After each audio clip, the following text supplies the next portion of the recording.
The strange thing about American rivers is that they rarely reveal their secrets to the casual explorer. They flow peacefully across valleys, twist silently around forested bends, and whisper over beds of gravel and ancient stone.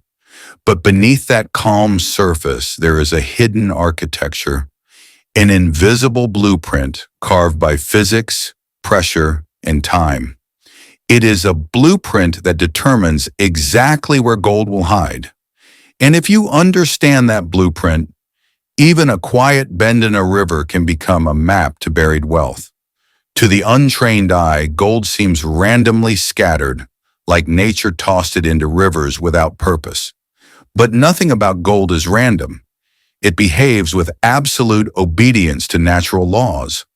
Laws so consistent that a skilled prospector can stand beside a river and predict, with surprising accuracy, the precise corner, crack, or pocket where gold will gather. This ability, this almost supernatural confidence, is not magic. It is science. Hard, measurable, patient science. And it begins far upstream before gold ever touches the river, when it is still locked inside the mountain. Deep within America's fractured bedrock, gold forms in hydrothermal veins, thin, lightning-shaped fractures filled with quartz and metallic minerals. When the mountain weathers, the veins break and gold is freed. But it is not immediately swept away. Gold is almost 20 times heavier than water and far denser than the surrounding sediment. So instead of floating, it crawls, it sinks, it resists movement like a stone, trying to hold its ground against a flood. This density is the key to everything that happens next.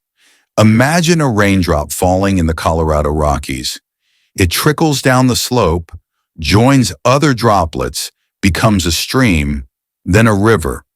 Along its journey, the water scrapes loose grains of sand, flakes of mica, fragments of quartz, and the occasional piece of liberated gold. The river becomes a conveyor belt, carrying everything downhill. But as speed changes, the river begins sorting its load like a scientist separating materials in a laboratory.